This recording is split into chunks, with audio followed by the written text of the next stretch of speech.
top right.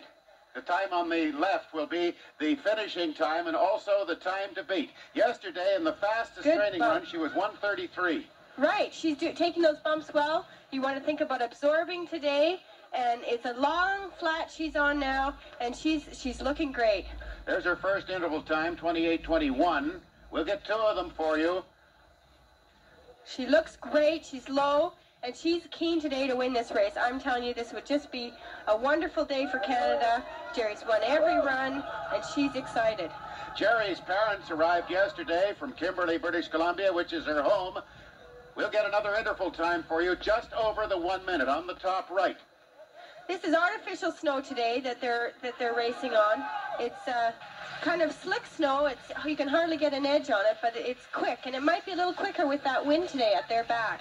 1:04.83 was her first interval time. She'll come careening over the jump up at the top of the final pitch at about 1:28 or 1:29, and then she comes into the steep finishing pitch and right down here to the bottom. Oh, she looks great, Ted. She's traveling with her speed. She's carrying her speed. Had a little trouble there, but no problem. Compact, and here she comes. Through the finish, 1:35.03 is the time. Not as fast as yesterday, but that becomes the time to beat for Jerry Sorensen of Kimberley, British Columbia. 1:05.03. Next racer on the top from Austria. This is Leah Salkner. Leah's an old girl on the team. Though now she used the other method of going around that first turn. One nice smooth ski. She looks good. Her home is Toplitz in Austria. She's 23 years of age, and by the way, her birthday is on Christmas Eve, and she skis all three disciplines. She's a real good all-round skier. She is. Her best race of the year was her first race, the second at Val d'Isère, and she's looking like she's carrying a lot of speed today. She's 8/100ths of a second behind Jerry at the first interval with that 28:29. You could see how she just went off that bump. She had a little trouble. She chicken-armed it out there, but she's back compact, giving her all she has. In the first race in Val d'Isère, where Jerry was fourth, this lady from Austria was second. She also had a seventh. That was at Megève. Yeah, she's doing wonderfully today.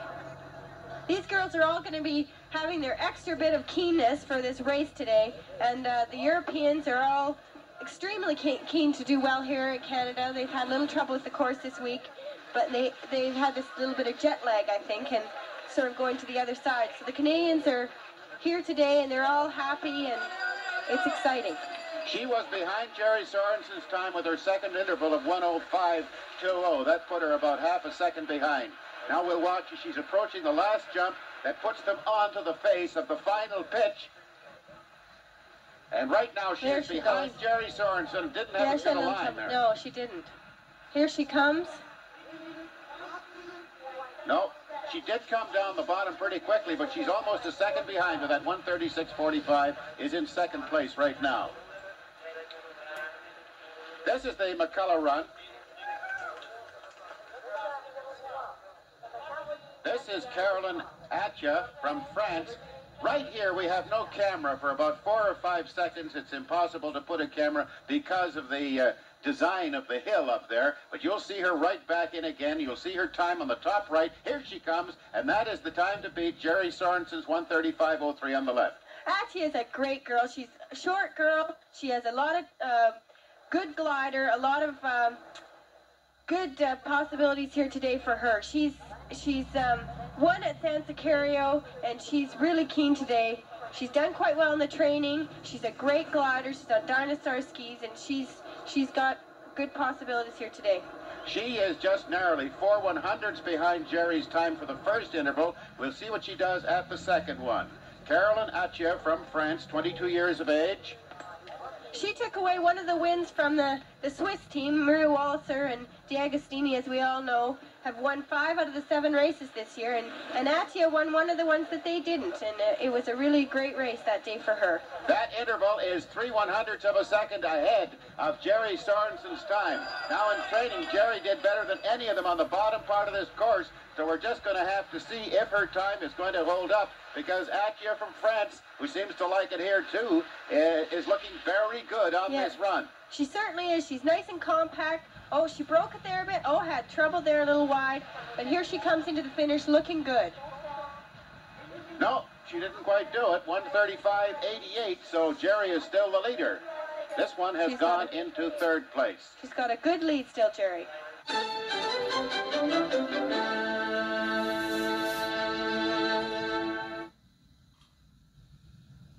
G'day, heard about Beaurepaires super sale? Top quality tyres, wheels, retreads, batteries and more at prices that even Jimmy Olsen can afford. Quick, take a look at this. Top quality Olympic steel radials are only $67.50. Radial retreads are going out at only $23.50. And Dunlop SB41 textile radials are only $46.50. Super bargains from Beaurepaires now, but you better fly. Why wait till the end of the ski season when you can get what you need now at fantastic savings? The Belconnen Ski Inn has up to 30% off normal retail on all clothing. Just think, you can look great on the slopes now in the latest fashions and colours at 30% off. There's huge reductions on skis and boots, and as an added bonus, every pair of skis sold receives a free group lesson at Perisher.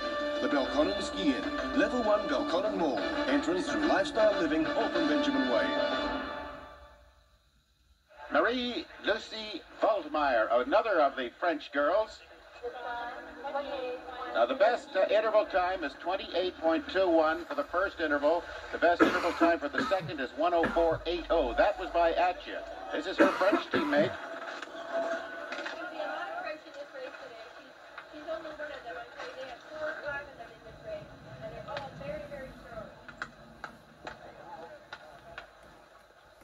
Now we're going to get her interval time here, the second one. And she has the fastest yet, 1:04.66. The top seems to be speeding up now.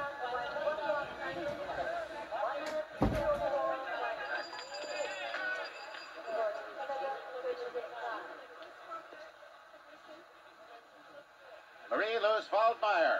Now she's just approaching the bump that leads on to the final pitch here. There's the time to beat on the top left, 1:35.03, and she's over it, and she's going to have a good time.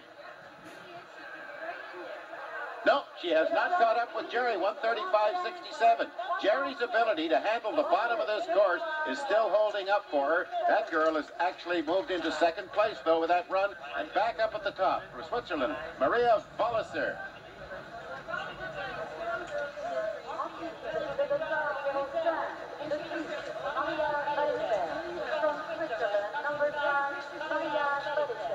She's won 2 of the races this year, her first being Megève and her second being the pre-Olympic downhill, which every girl is out to win. She's skied really well this year. Sort of the competition's been...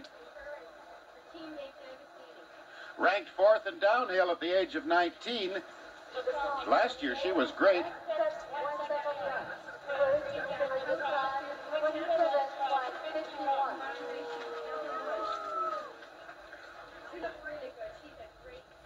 Well, these two Swiss girls have really, they've pretty well dominated, haven't they, this year? It's quite remarkable.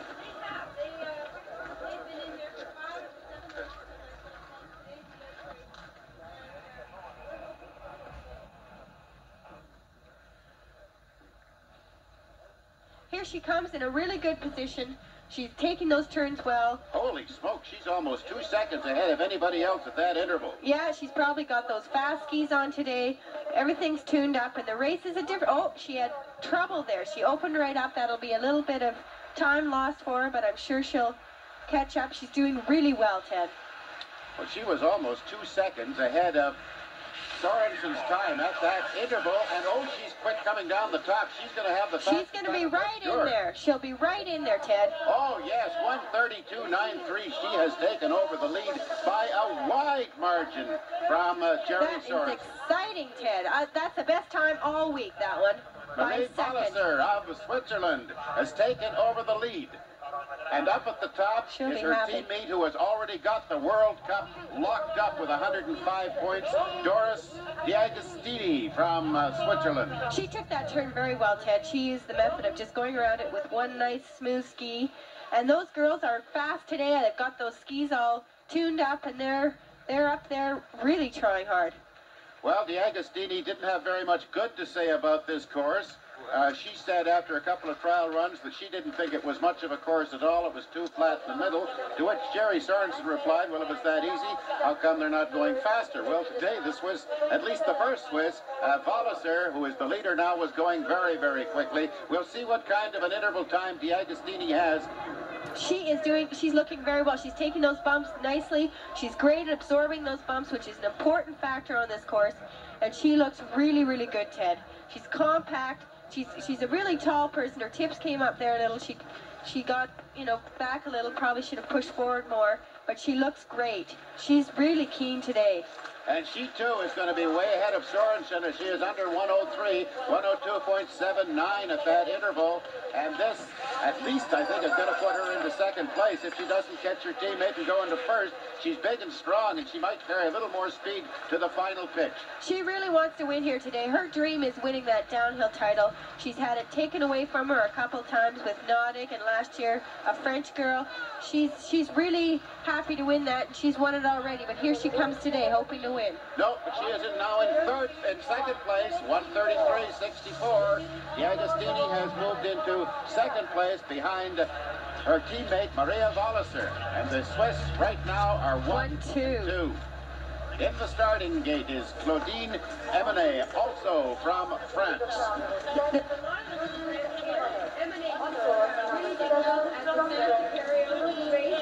She has come into the picture in the first group, the first 15, and she'll be coming into view pretty quickly here. There she is.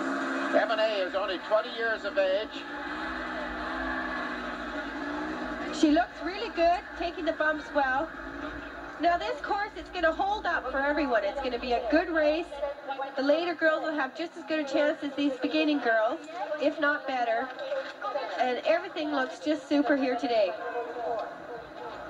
Well, Jerry Sorensen, however, wasn't able to get the Spade being first out. She had a 1:35.03, and the leading time now is 1:32.93 by Walliser of Switzerland, followed by D'Agostini. And they had their interval at under 1:03. Oh, she had trouble there. She just caught an edge, got a little back, but she's doing fine again.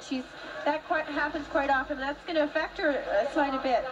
It really could have hurt her because she does have the third fastest interval time there, that 1:03.89.